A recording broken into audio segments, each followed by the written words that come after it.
एक लड़का जिसका नाम विक्रम होता है, जिसकी उम्र यही करीब 27 से 28 साल होती है, मुंबई में वो सड़क के किनारे पंचर लगाने का काम किया करता है। दोस्तों, उसके पास लाइन लगाकर लोग वक्त पंचर लगवाया करते हैं। तभी यहाँ पर एक चमचमाती हुई कार आती है जो ब्लैक कलर की होती है। उसमें से एक महिला उतर कर आती है। दोस्तों, देखने में लग रहा था कि महिला बहुत पैसे वाली है और यहाँ पर इस लड़के से अपनी गाड़ी का पंचर बनवाती है। उसके बाद इस लड़के से कहने लगती है कि मैं तुम्हें 50,000 रुपये दूंगी, तुम्हें मेरे साथ चलना होगा। दोस्तों, यहाँ पर लड़का उसकी बात को सुनकर एक बार सोचने के लिए मजबूर हो जाता है और फिर यहाँ पर जो होता है कभी किसी ने सोचा भी नहीं था। दोस्तों, क्या पूरा मामला था? इस महिला को ऐसी कौन सी इस लड़के की ज़रूरत पड़ गई थी जो 50,000 रुपये इसे देकर अपने घर ले जाना चाहती थी? क्या था पूरा मामला? अगर आप लोग भी पूरे मामले को डिटेल से जानना चाहते हैं तो वीडियो को ज़रा सा भी स्किप ना करें, लास्ट तक वीडियो को ज़रूर देखिएगा। आगे बढ़ने से पहले हमारी वही रिक्वेस्ट कि जो हमारे चैनल के साथ नए हैं कृपया करके चैनल को फॉलो कर लें, बेल आइकन को ज़रूर प्रेस करें। नमस्कार, जय हिंद। आप देख रहे हैं APH न्यूज़ राहुल रावत के साथ। दोस्तों, जो हकीकत की घटना आज आप लोगों को बताने जा रहा हूँ, ये उत्तर प्रदेश के एक छोटे से गाँव की हकीकत की घटना है। यहाँ पर विक्रम नाम का एक लड़का जो घर वालों की नज़र में बहुत ही ज़्यादा नालायक होता है। घर वाले इससे तंग आ जाते हैं और तंग आकर इसे घर से निकाल देते हैं।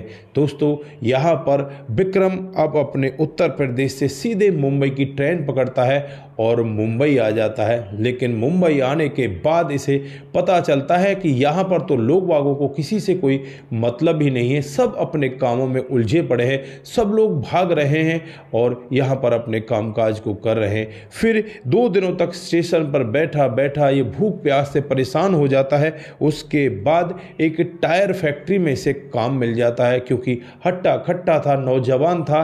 टायर फैक्ट्री में इसे टायर उठाकर लोडिंग का काम मिल जाता है। वहाँ पर ये कामकाज करता रहता है। दोस्तों, सड़कों पर ही इसकी रहवास होती है और एक दिन का वाक़या होता है जब एक पंचर लगाने वाले व्यक्ति के पास ये खड़ा होता है। वहाँ जाकर देखता है कि यार, पंचर लगाने में तो काफ़ी पैसा बन रहा है और यहाँ पर इतनी ज़्यादा मेहनत भी नहीं है। फिर वो लड़का उस नौकरी को छोड़ देता है और पंचर बनाने का काम स्टार्ट कर देता है।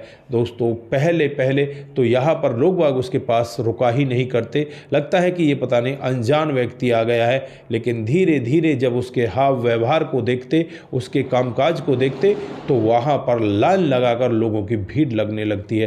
दोस्तों, अब इसका काम बहुत अच्छे से चलने लगता है और एक दिन का वाक़या होता है, दोपहर का समय होता है, जब धूप बहुत तेज़ी के साथ खिल रही होती है। तभी एक काले रंग की गाड़ी चमचमाती हुई इस लड़के के पास आकर रुकती है। जो ड्राइवर होता है उतर कर आता है और कहता है कि भाई, मेरी गाड़ी का पंचर जल्दी लगा दो, मैडम ज़्यादा गर्मी में टिक नहीं सकती, उन्हें जल्दी जाना है। फिर यहाँ पर वो लड़का उस पंचर को लगाने लगता है और जो मैडम उस गाड़ी के अंदर बैठी होती हैं, उनका नाम शिवानी शर्मा होता है, वो उतर कर बाहर आती हैं और इस लड़के को देखने लगती हैं। लड़के को देखने के बाद उन्हें लगता है कि यार, ये लड़का तो बहुत ही मेहनती है। फिर यहाँ पर वो अपना विजिटिंग कार्ड निकालती हैं और इस लड़के से कहने लगती हैं कि यहाँ पर कितना कमा लेते हो? वो कहता है कि मैडम, यही करीब 20,000 रुपये कमा लेता हूँ। तो मैडम उससे कहती है कि मैं तुम्हें 50,000 रुपये दूंगी, क्या तुम मेरे साथ चलने के लिए तैयार हो? तो यहाँ पर वो लड़का एकदम सोच में पड़ जाता है कि यार, इतना बड़ा ऑफ़र तुझे मिल रहा है, तू हाँ करे या ना करे, वहाँ पर तेरे साथ कुछ गलत होगा, सही होगा, बहुत तरह की बातें वो सोचने लगता है। और फिर यहाँ पर मैडम से वो कार्ड ले लेता है और कहता है कि मैडम, मैं तुम्हें जवाब जल्द ही दूंगा। दोस्तों, उसके बाद जैसे ही रात आती है, पूरी रात भर ये लड़का सो नहीं पाता और इसके दिमाग में वही सारी बातें चलने लगती है कि यार, उसके पास तू जाए ना जाए, वो पता नहीं कैसी है, क्यों तुझे 50,000 रुपये देना चाहती है। फिर यहाँ पर सुबह आते आते वो एक निर्णय लेता है, अपनी दुकान के पास जाता है, दुकान को बंद करता है। बंद करने के बाद सीधे उसी एड्रेस पर पहुँच जाता है और जब उस एड्रेस के अंदर जाने लगता है, शर्मा पैलेस वहाँ पर बड़े बड़े बड़े अक्षरों में लिखा होता है।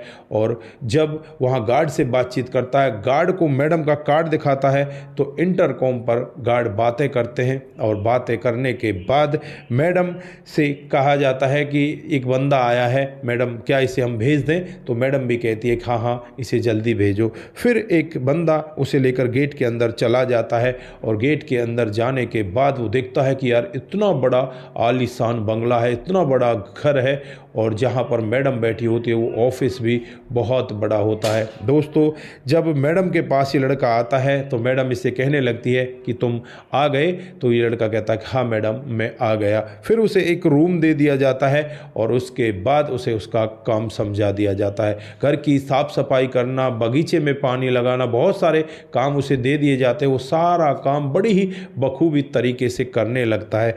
इधर जब वो बाहर निकलता है तो देखता है एक लड़का जो इसी मैडम का लड़का है, जिसका नाम ईशान शर्मा है, उम्र यही करीब 18 साल है। इस लड़के को देखकर, यानी कि लड़का क्या, एक आदमी समझो जिसकी उम्र लगभग 28-30 साल है, तो यहाँ पर वो कहने लगता है नए नौकर हो क्या, यहाँ पर आदमी ज़्यादा दिन टिकता नहीं है, इस बात का ध्यान रखना। अब यहाँ पर जो विक्रम है कुछ भी नहीं कहता और आगे चला जाता है, अपने कामकाज को बखूबी करने लगता है। जो लोग अब तक ये सोच रहे थे कि यार ये काम होगा नहीं, यहाँ पर ये टिकेगा नहीं, इस काम को विक्रम बड़े आसानी से कर दिया करता और यहाँ पर विक्रम अपनी जड़ें जमाने लगता है। मैडम को उसका हाव व्यवहार, जो रहना सहना, सब कुछ बहुत अच्छा लगता है। वहीं पर एक राजेश शर्मा होते हैं जो ईशान शर्मा के चाचा होते हैं। दोस्तों, वो यहाँ पर अब इस लड़के को देखकर कहते हैं कि यहाँ ज़्यादा मेहनत दिखाने की ज़रूरत नहीं है, जो काम दिया जाए उस काम को ही किया करो, ज़्यादा आगे बढ़ने की कोशिश मत करना। दोस्तों, वो कुछ नहीं कहता और चुपचाप यहाँ पर बैठ जाता है। एक दिन का वाकया होता है, जो लड़का होता है ईशान शर्मा, वो बहुत तेज़ी के साथ चिल्लाने लगता है और कहने लगता है कि मेरी फाइल को किसने गुम कर दिया। बहुत सारे नौकर इधर उधर भागने लगते हैं, लेकिन विक्रम चुपचाप बिल्कुल सहनशील तरीके से दूसरे कमरे में जाता है और वहाँ जाकर एक फ़ाइल लाकर इसको दे देता है। और फाइल को लेते ही ये लड़का बहुत ज़्यादा खुश होता है और विक्रम की तरफ देखने लगता है। दोस्तों, उसके बाद धीरे धीरे कुछ और समय बीत जाता है। कुछ और समय के बाद यहाँ पर जो मैडम है अब इस विक्रम पर बहुत ज़्यादा विश्वास करने लगती है और कहने लगती है कि तुझे मेरा एक अहम काम और करना पड़ेगा, क्या तू मेरा ये काम कर सकता है? तो विक्रम कहता है कि मैडम आप बताइए। वो कहती है कि क्या तुम थोड़े बहुत पढ़े लिखे हो? तो ये लड़का कहता है कि हाँ मैडम मैं पढ़ा लिखा हूँ। तो यहाँ पर इसे अकाउंट्स का काम दे दिया जाता है, कुछ फाइलों को संभालने का काम दे दिया जाता है और बिजनेस में जो काम चल रहा होता है उसका भी काम दे दिया जाता है। दोस्तों, ऐसे ही धीरे धीरे कुछ समय बीतता है, लेकिन एक दिन का वाकया होता है जब एक डिलीवरी आनी थी और वो डिलीवरी गलत जगह पर जा रही थी। अब इस सब के बारे में राजेश शर्मा को पता चल जाता है। वो भड़कने लगता है। वो कहता है कि इस विक्रम को बताओ बिजनेस में भी घुसा दिया, ये बिजनेस के बारे में कैसे खे भी नहीं जानता, इसे तो ये नहीं पता ये डिलीवरी कहाँ जानी है, इसको गलत ये भेज रहा है। फिर यहाँ पर विक्रम इन सब बातों को सुनकर जो ट्रांसपोर्टर होता है उससे बातें करता है और उस सामान को उसी जगह पर पहुंचाता है जहां पर उसे पहुंचना था। और फिर यहां पर ये पूरा का पूरा मामला सुलझ जाता है। ये सब वाकया देखकर जो मैडम है वो बहुत ज़्यादा खुश हो जाती है। इधर जो राजेश शर्मा है वो इधर उधर की बातें बनाने लगता है और धीरे धीरे करके अब ये और ज़्यादा बिजनेस में इन्वॉल्व होने लगता है। एक दिन का वाकया होता है, 2 फाइलों को लेकर विक्रम आता है इस मैडम के पास, शिवानी शर्मा के पास। शिवानी से कहने लगता है कि मैडम इन फाइलों में कुछ गड़बड़ी है। दोस्तों, जब मैडम भी देखती है तो मैडम को भी साफ नज़र आता है कि इन फाइलों में गड़बड़ी है। फिर मैडम यहाँ पर राजेश को बुलाती है और राजेश से कहने लगती है कि राजेश, तुम्हारी निगरानी में ये सारा काम हो रहा है और इतनी बड़ी गड़बड़ा घोटाला यहाँ पर हो रहा है, तुम देख क्या रहे हो? तो राजेश कहने लगता है कि मैंने इसको नहीं किया, मुझे नहीं इस सब के बारे में पता। जो भतीजा होता है वो भी आकर कह देता है कि अंकल काहे बना रहे हो, तुमने तो सारा काम किया है। अब यहाँ पर मैडम एकदम से गुस्से में आ जाती है और इस राजेश को कह देती है कि आज के बाद तुम्हें हमारे साथ रहने का कोई हक नहीं है, तुम यहाँ से जा सकते हो। राजेश को बहुत ज़्यादा गुस्सा आता है और वो गुस्से में कहने लगता है कि मैं तुम्हें देख लूँगा, अब यहाँ पर जो महिला होती है शिवानी शर्मा कांपने लगती है और सोचने लगती है कि पता नहीं अब हमारे साथ में क्या कर देगा। विक्रम यहाँ पर उन्हें समझाता है, समझाते हुए कहने लगता है कि आप मैडम टेंशन ना करो, आपके साथ में कुछ भी गलत नहीं होगा। दोस्तों अब यहाँ पर कुछ और समय बीतने लगता, कुछ और समय के बाद एक दिन का वाकया होता है जब ये मैडम पार्क में बैठी होती है।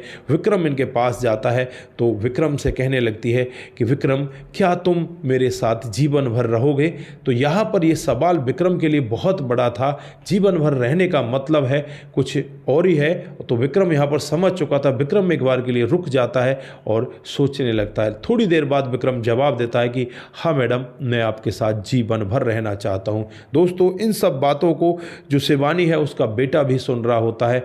बेटा भी जवान होता है। बेटा अपनी माँ की ऐसी बातों को सुनकर एक बार के लिए अलग ही सोचने लगता है। फिर उसके दिमाग में आती है कि माँ का अकेलापन माँ को खाया जा रहा है, क्यों ना अब इन दोनों की शादी करा देनी चाहिए। दोस्तों यहाँ पर विक्रम और जो इस लड़के की माँ होती है शिवानी शर्मा, दोनों की ये लड़का खुद बैठकर बातचीत करता है और कहता है कि आप दोनों शादी कर लो, क्योंकि मुझे पता है विक्रम बहुत ही अच्छे हैं। दोस्तों उसके बाद यहाँ पर होता कुछ ऐसा है, इन दोनों की शादी हो जाती है और जो चाचा है वो बिल्कुल परास्त हो जाता है, वो कुछ कर ही नहीं पाता। और शादी होने के बाद ये विक्रम पूरे कामकाज को बड़े अच्छे से संभाल लेता है। ईशांत भी इनके साथ रहता है।